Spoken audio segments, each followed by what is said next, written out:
All right, welcome back, everyone. I have Kenny and Jen here, and most of you in the ORAT community know them from, we got to connect in Vegas at Zuber's event, but everyone knows Jen. She Yeah. got up there, she got an award. So why don't you talk about that real quick? What was that award for? I was super nervous. I had just flown in like the night before. I actually missed the first day of the event because my daughter had a last minute performance, both daughters, and they asked me to stay. So I was like, of course, yes. So that was very unexpected. So I actually flew in the night before. I was very exhausted. I did not know that was happening, and I was really caught off guard. And I'm shy. I'm shy. Yeah. So it was Zuber was nice enough to thank me for bringing on some guests for him last year. So when I got up there, it was like what deer with headlights. I had no idea what to say. I think I just said like thank you and tried to run off the stage as fast as I could. And then like afterwards, I had so many thoughts of like what I wanted to say to thank him and thank the community. And yeah, Yeah, so then I was like you can playing do it it back here like after then. Yeah, you can do it here. You can give your thank yous to Zuber and whatnot after then. well in my mind. And I think I like nagged him like the whole night after. Like, I wish I did this. I was like, why didn't you tell me? I wish I said this. But I wanted to, he didn't have anything to thank me for. What I would have said if I had to could replay that. So I'll do it here. Was I really wanted to thank him, right, for everything he's done for us. And finding him was like the best blessing for us because now we know what to do together. So he talks about impact, right? So he's impacted our lives greatly and what I did. And he didn't even ask for it. So I was really glad he didn't just like block me and say, like, why are you doing this to me? I was just grateful, like he was open to me bringing some guests on and nagging him about that. So he had nothing. What I wanted to say was he had nothing to thank me for. We have everything to thank him for changing our lives and therefore, us changing our two daughters' lives in the future. And he's done that all on, by himself. So that's what I wish I should have said. But I did not. I just said thank you. Well, I think he realizes that.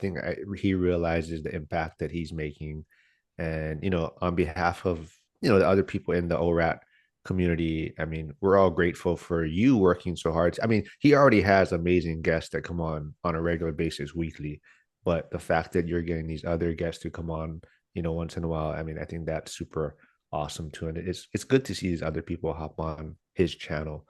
But maybe you guys can now talk a little bit about kind of where you're at, how this journey started for both of you, what your portfolio looks like, and kind of how you guys work out this dynamics, having being a couple and being in this real estate space. Sure. You Yeah. want to talk about that? Yeah. So our journey. So I mean, both of us, we live in the Bay Area, California. So investing out of area is pretty much what we need to do. But what got us started, intentionally investing in real estate, or when we started was back in 2021. Um, the pandemic made us, you know, it made us realize that, hey, we need to take ownership of our own financial security. We were fortunate enough that none of us got laid off, but I mean, hearing on the news, you know, other people getting laid off, that kind of woke us up, especially with our two girls. So yeah, we started our investing journey in 2021 Intentionally. intentionally. Yeah. Um, so I'll go back to how we became an accidental landlord earlier, but our first intentional prop rental property that we bought was in Sacramento. Um, we didn't have the mindset where we can invest out of state. Yeah. So Sacramento was 2 hours from us, so we picked that area. Um, and we got a property there with the crazy low interest rates. Then actually we got another one there too, like a few months later. And Mm. then during that time, sometimes I would have our agent. do a video tour for us. And then like, and a lot of the things we weren't physically there for, and that made us realize, wait, we weren't really there for. What's stopping us from going out of state? So we went on the journey going out of state. We kind of scattered after going from leaving Sacramento, Mhm. but we ultimately ended up in Central Texas, where the bulk of our long-term rental portfolio is at. So how many doors do you folks have right now? Doors. Well, we have 15 properties. Mostly is long term. We have a few short term and one midterm. Two of the long terms are actually quadplexes. So I guess that brings up to, I think, 20 doors or 21 doors. That's including the primary? Or, No, oh, no, okay. no. Yeah, I don't even. I don't include the primary in that count. That's what Robert Kiyosaki says. The primary is a liability, so I don't count it. Nice. So Yeah. so Jen, were you always on board going out of state, you think? Or is that Yeah, some yeah, okay. yeah. I want to say something, and I wonder if it relates to the audience. Like he and I have always been into real estate, right? So even in California, we would go to open houses and say we can't afford this, but we always like to look. So I would say we both were always interested, but didn't really know how to execute, right? Always thought that you had to be rich. Growing up, it was more of, yeah, going to school, getting a good job. Our parents got one primary and they were so happy, right? So we were raised to just do that and get a good education, get a good job, get one primary. If you have a rental, oh my God, you've made it. And then, be happy with that. So I think that was always our mindset. So we were tracking, we had our primary, we were tracking to get like another one and we'll be happy, right? We never thought we could do like what close to what we're doing now. Never. I want to say that I would always ask Kenny, like, what do you want to do in 10 years? And I'm always like this goal seeking person. And I think he would always say, like, oh, I want 10 properties by the time I retire. And I'm like, oh, okay, great. But we never like talked about it to like figure out how to get there. He just said it and I'm like, okay, we have time. 65 is ways away. And we'll have time for that. And didn't intentionally say like, oh, how do we get there together? So I would like to say we were both always into it, just didn't know how to get there and definitely didn't know it was possible and definitely didn't think out of state. Right. So that's kind of how we've always been. Yeah. Right. Yeah. Yeah. Yeah. So what was that moment that kind of like flipped the switch for you folks? Like you said, like, oh, you're looking for maybe that second house, and then 10 doors was kind of the goal. I mean, what really flipped the switch for you folks to really kind of go all in for real estate? I think so so in 2009 we got our primary, and that time it was just us getting out of college, starting work. I'm aging ourselves, but and just settling down, right? Like that's the first step, right? And it just so happened it was 2009.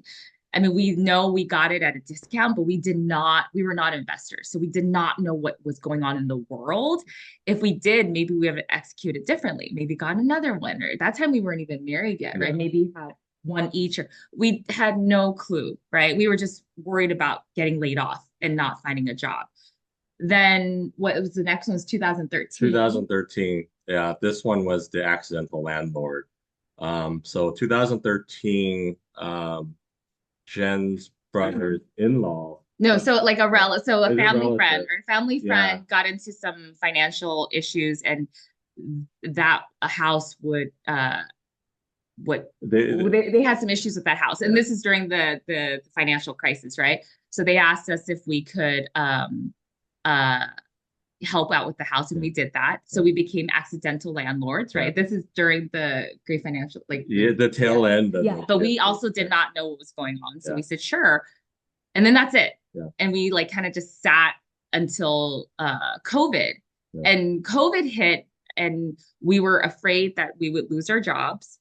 And then this time it was different, right? I always say that if it was just Kenny and I and we lost our jobs, we would just eat ramen, right? And spam all day, right? But now we have these two little kids. At that time, they were what, 1 and 3. Not even one. Okay, Yeah. so we had to get like fresh produce, fresh milk, all this stuff that costs a lot, right? So and diapers and things like that, right? So we're like, okay, now if we get laid off, we really have nothing to fall back on.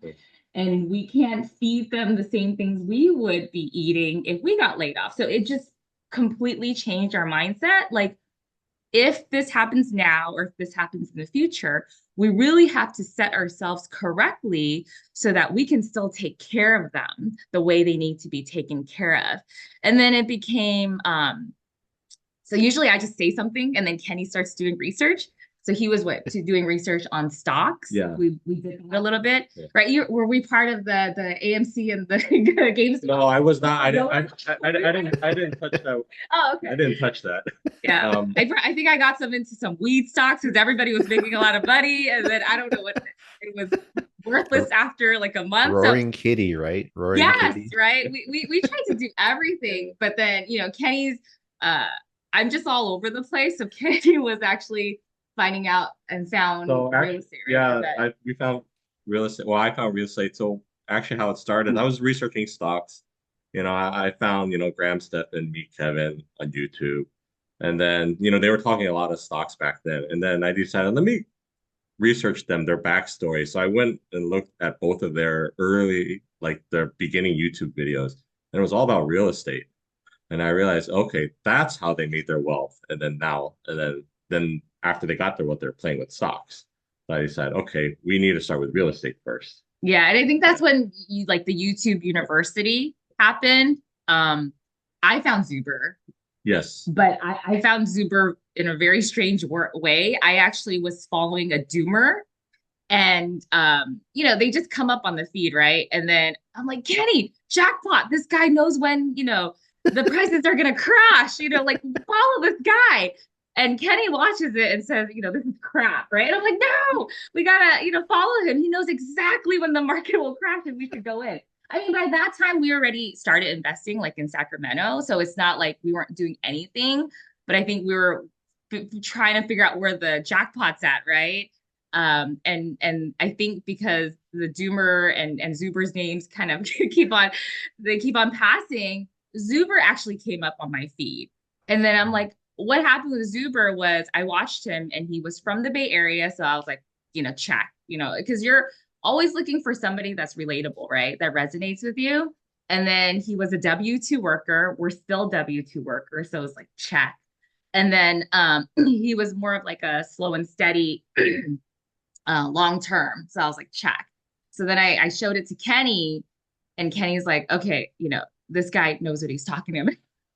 And so I just randomly got into Zuber, but it was through like a doomer that Kenny rejected. Does he know that? Does Zuber know that you came across? I've said it. I mean, but there's so many stories that he hears. I don't know if he remembers, but I've said it because it was really funny how I found him. Yeah. And ever since then, we've just been a follower of his because we like his content and he resonates, right?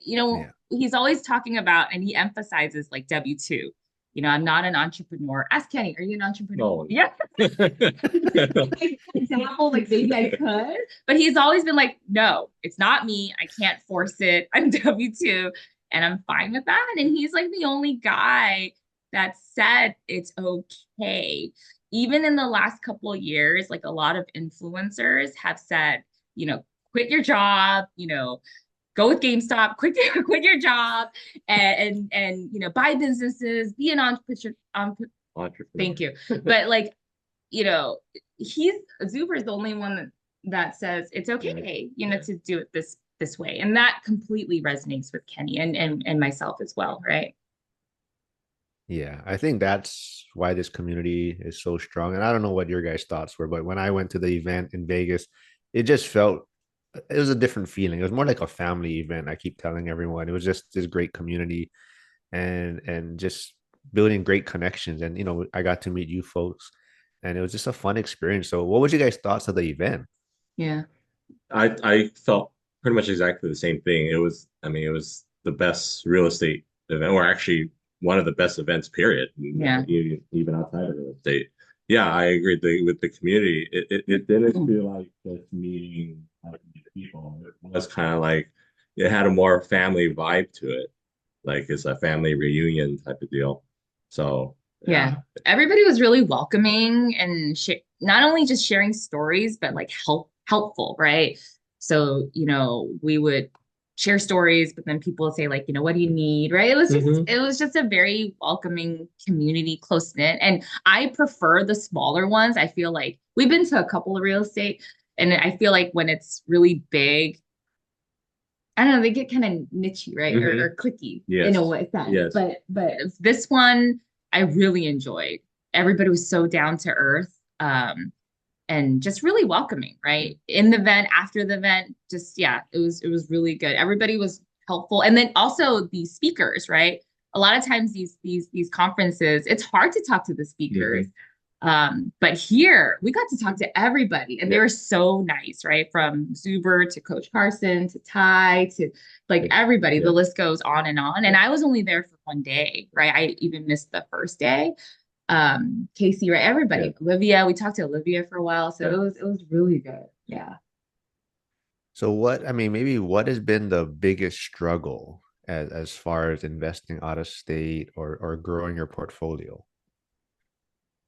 Um, I what's the biggest struggle? We have Well, so many. yeah. Well, running out of capital There you go. is I thought he was gonna probably say one that. of the Yeah. main struggle. Um, Yeah. uh, Finding trusted team members, that's pretty hard to do. I think that was one of the reasons why we settled. I mean, we're trying to build teams at all these different places. You can't really manage that. It's hard. Yeah, it's hard. Definitely hard. Yeah, the capital is one thing. That's why I think one of our next goals is to learn about, PMLs, right? And how to pitch it and how to get more funding and how to look for deals that make sense where everybody gains. I think that's Yeah.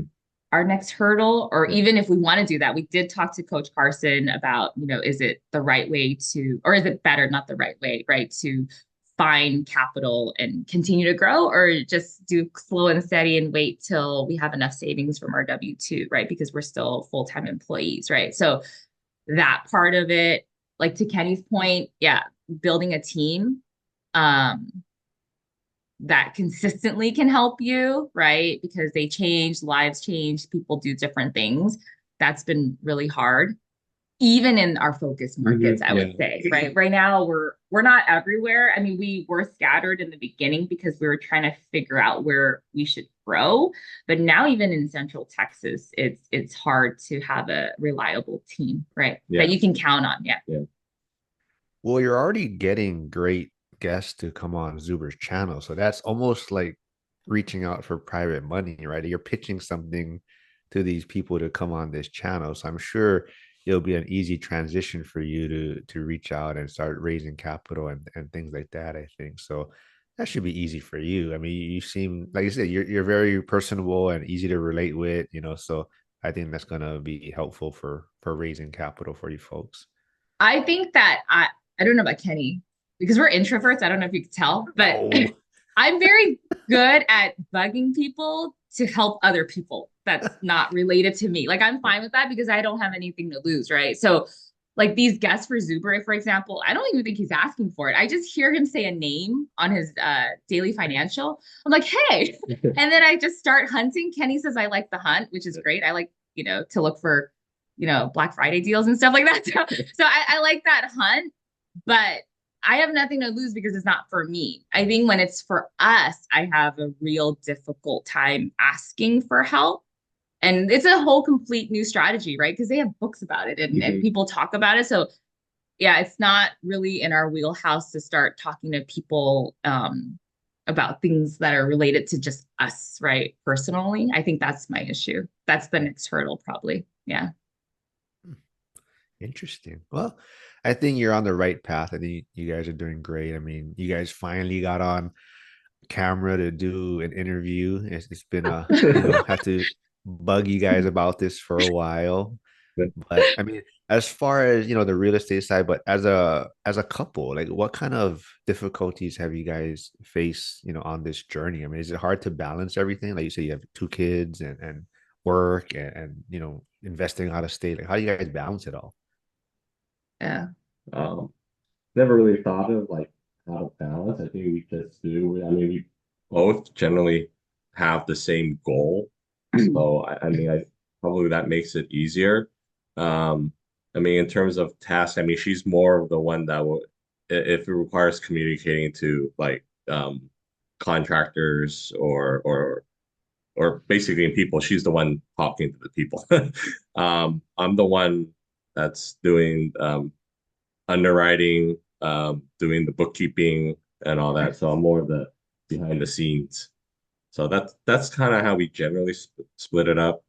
In terms of finding the next deal, we both um, actively look MLS, um, trying to see what wholesale dealers are out there in the different Facebook groups. So we both do that. Yeah. Kenny Yeah. would probably just curse at all the vendors and the guests and everybody in between. And I would probably just say every deal works without just because I would have thing. Yeah. So I think that balance of knowing like who should do what. There was also a phase of like, oh, I think I can underwrite. I want to learn that. I don't know if Kenny has that goal. Like, hey, maybe I should be more personable and I want to learn how to talk to people. I don't know. But I think at this point in time, we've accepted, like we've talked about it, Yeah. that it's okay that I want to do his job or I feel like I can, and vice versa. But at this point in time, we feel comfortable where we're at. So we should just continue where we're at. Right. Um, so that's kind of what we've split. Yeah. The balance thing has been hard. I'm tired all the time. I think he is Yeah. too. Yeah. With the girls' activities, but I think we know our priorities, which is always them. Mm-hmm. And then knowing, yeah, like our why and why we're doing this. It's not, it'd be nice to retire tomorrow, but we know that's not realistic. So it's a long-term game plan and to get there, right? So I think that's kind of how we're able to continue. And there's definitely, I want to say, there's definitely bad weeks, right? Where nothing gets done and I'm so behind and, there's, real estate is trying to kick us out, right? Zuber talks about that. And we've been really feeling it this year. Like, real estate's trying to kick us out. And we just work together to kind of get through it. He's been really supportive and helpful on the weeks where it's been really tough for me as far as real estate, where I feel a little bit alone as far as my responsibilities, because I feel like if it's my responsibility, I should take care of it. And I want to take care of it and give him the results, let's say, for example. But it's been helpful. Like just this week, we've been talking about these short-term rentals and I'm really struggling to get up because I've been so overwhelmed with just life and the girls ending school and my W-2 being influx, just all this stuff. And so I just said it to him, but he gave me a solution like that. And just so that's been helpful, right? But I always feel like, oh, it's my little thing that I need to do. So I shouldn't turn to him. So that's one thing I feel like couples should talk it, even within the real estate, right? Even if they're doing it together, that if they're responsible for something, but they're struggling at that moment, just don't feel alone. Just talk it out. And maybe he'll have a solution for you really easily that it took you forever to kind of just process and figure out, right? Yeah. Yeah, I think that's great advice. I just got off another interview with another couple in Pittsburgh, and it's kind of the same theme, right? It's communication is super important, and they both have, their kind of their lanes that they stay in, and it's completely opposite of you folks. The husband is the one that's the social, the mingler, the networker and whatnot. The wife is the one like the back end stuff. So it's completely different, but they both know, what their roles are and they kind of stay in their lanes. And yeah, like they mentioned to communication. But one thing they mentioned, I'm not sure if it's the same for you folks, but it's kind of if they're both not on board, or if one is on board and the other one is not, it's a no-go. They both have to be on the same page for like a deal or a property, and that's how they look. Is that kind of how you folks operate too? Yeah, yeah. And it's more so like I'll say yes to everything because I think, I just want to grow and buy. And, I told Zuber this before, like if it were not for Kenny, I'd be in a lot of trouble because I would probably buy things that I shouldn't because I'm not underwriting, right? I just, it's just natural. Like you just get it. But yes, I trust him completely. Sometimes I don't know about your other couple that you interview. Sometimes I have to ask him like 10 times, are you sure? Are you sure it won't work? But But if he says it doesn't, he's pretty firm on it not working number wise or for whatever reason. And then I back off, I think. Is that true? It takes you a few times to back off, but yeah. But he's firm, which Yeah. is great. Like I'm thankful for that, like after the fact. But at the moment, I'm kind of like, Kenny, think about it. Write it, underwrite it again. So what is your guys maybe, shared aspirations for growth, the real estate side? Like, is there a certain, like you said, you think you're gonna go the private money route? You're gonna try and raise capital, or you guys are gonna go the kind of just slow and steady approach? Like, where are you guys headed, you think? Go ahead. Yeah, I don't know actually. I mean, I'm okay with the slow and steady. Probably that's my comfort zone. Yeah. But I mean, we're starting to. I mean, we're looking on how to see or try to find private money lenders.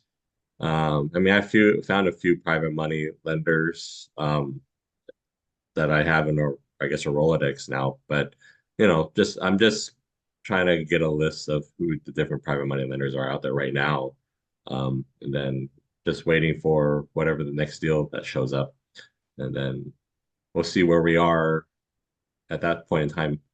But those people are just like Yeah, generically they're saying, generic. "Oh, by the way," right? I mean, we don't even know them. They were like people that we just met at events, let's say, that say, "Hey, by the way," right? So I don't know. I don't even know if that's the way you find a private money lender that they just randomly say, or do you need to know them, right? And like build friendships and things like that. Personally, for me, I'm fine with slow and steady. I say that now, but but I also I'm all about always learning new things, right? So I feel like this is a strategy also, right? That I would love to just know about, right? So I would love to do at least one, just to know that strategy and see if it's for us and if we can master it. I'm always about growing and learning, right? Like, doing long term, doing conventional, doing it slow and steady is great. And we've done that. And I want to continue to do that. But I also wanted to do the short term. So now we're doing that, right? Because I wanted to know that strategy, right? To Zuber's point, right? Once you know, don't go all over the place, but maybe he's saying I am, but like do something, know it well, and then it's okay to pivot, right? And so I'm always about growing and learning. So we're doing we have one midterm, and that's because the numbers worked, right? That most importantly, he said the numbers work. And I wanted to try it and I wanted to see if it's for me long term and I can grow in that way. So I don't want like a bazillion midterm rentals, but I think one and learning that strategy is great. And the same with PML. I would love to do it if it made sense, just to learn that skill, right? And have it in my toolbox, like they say, right? Mhm. Yeah. Yeah, I think it's so important, like you're saying, like, once you get a little base or little portfolio, now you can start dabbling in other things because you kind of have maybe some of this, cash flow coming in that allows you to kind of branch out a little bit and see maybe what strategy you like or what works for you. So are you folks going to stay in that same market you're in right now, or are you looking to maybe branch out into other markets also? No, He won't let me. No. again, it comes back down to trying to build a team. So Yeah. um, we're still focusing in Central Texas. We're also looking in Sacramento as well, where we started.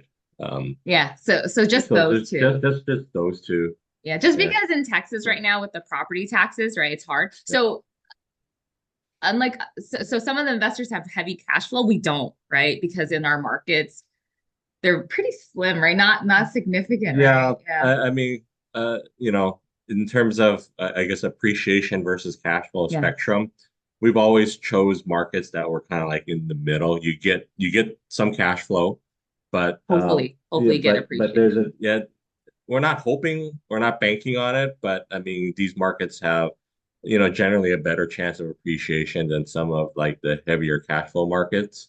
And those are the markets we intentionally sought out for. So because of Yeah. that, we don't get heavy cash flow. Yeah. So because of that, we also don't feel like, what we're doing, like we don't see it, right? We don't really feel it. We're still grinding every day and, you know, um, right, being really strict on our budgets, etc. So, but yeah, but to answer your question, our goal is to stay in Central Texas until it doesn't make sense. Mhm. And we would love to do Sacramento just because it's close by. But those deals are hard, right? So I think that's kind of where we're at. But we're staying there until he tells us it's ready. We're ready to move on. Yeah. Interesting. So has the insurance also affected you folks in Yeah. Texas? Yeah, the insurance was a big shocker, I think back in 22. But seems like in 20 the difference from 22 to 23 they it's kind of stayed. So at least insurance only had that one surprise that year. But yeah, it has impacted cash flow. Um, uh, more than I would like it to. Yeah, because it Yeah. wasn't all that significant to begin with, right? Just because Yeah. of the markets we picked. Yeah. Yeah. Intentional. Yeah. Well, I'm super excited for the next ORAD event next year. I think it's gonna be hard to top the first one. It's just, Yeah. I think so much people after going to that, they just I think there's just more confidence too. Like people are just like, okay, there's other people. I'm either ahead or behind, but we're all learning, we're growing, and I think people are just branching out so next year's event is like people are going to be like you guys might be trying to raise capital at next year's event, like try to ask people for private money, but it's going to be all these people doing different things. But maybe going back to the event, like who was your folks' favorite speaker at the event this past year? You would have to say because I missed the first day. No, well, I like Coach Yeah. Carson, Yes. Yeah, um, yeah, because he basically said, just go until you have enough, and that's always resonated with me. Like, I don't want to grow so big where I'm trading in my W-2 for a job of managing, a bazillion doors. So I liked his when he spoke a lot. yeah, I think Coach Carson was probably my favorite. yeah. Did you hear the story, or did you read his book yet, Jen? Did you hear that story that he kind of talked about in the beginning, Coach Carson, about the three couples? I didn't read his book. Oh, Yeah, I did not read his book. So yeah, I don't. But I was oh, there. I was there when he talked. oh, Um, okay, okay. he was Yeah. probably the only speaker I heard, right? And then we heard Dan Burns too. And then Yeah. then we started like talking Yeah, and Yeah. yeah, networking. Uh yeah. So that was a page from you guys' book because I think the first day you were listening. Yes. First Yeah. day I was listening. Yeah. And then we talked to other people and they're like, oh, they did a lot of more of the networking. So on the second day, I intentionally did that. I'm like, Kenny, let's go. Let's talk to people because I missed the first day and I realized that was good, right? And the fact that people are actually open to networking as well, I thought it was great. So then, yeah, Coach was the only real speak, I think. And then Dan Byrne, we listened to as Oh, I well. listened to Dan Bird. Yeah. I mean, I've always been interested in He in wanted to. stocks. I mean, because before real estate, I've done some research on there. I mean, I really don't know what I'm doing with stock, but oh, yeah. listening to him, yeah. But I find him interesting because I've Yeah, always wanted to learn it. So, um, yeah. So I always listen to him when he's on Zuber. yeah. Yeah. Well, so Jen, who are you rounding up for next year's event? What special guests are you Oh gonna my gosh, it's a surprise lot us of with? pressure. No, I don't know. It's more like who do people want on? I would, if he has somebody that he wants on, or other people, I'll try. I mean, I don't have anybody. I'm I just want you to catching names. get the Doomer on. Get the Doomer. No, I might get kicked out of both communities. Yeah, I don't. He's mentioned a couple of people that I've been trying to get on, struggling with. Who else am I trying to get? I try. So we were at the MTR Yeah, oh Summit yeah. in San Diego with Jesse. So I'm trying to get Jesse on if he's open to that. But it's a midterm person, and we Yeah. got Vivian on, so I don't know. And then who else? Henry Washington. Oh, Henry Washington, I saw, and I'm trying to get him on. Oh, Cody Sanchez was at the meetup, and I like afterwards. I didn't even ask Uber, but I tried to like find her, but she went so fast that I think yeah, that was impossible. Yeah, I Yeah. think she came on stage and then left right away. So Yeah. I mean, I'm randomly looking for people, seriously. And I'm like every event I go to, I'm randomly asking speakers if they want to go on this Michael Zuber show and they don't know me from, the next person. It's really hilarious, but I have like, again, I have nothing to lose. It's not for me. So I think with those two criterias, it's a lot easier for me to like try to hunt people down.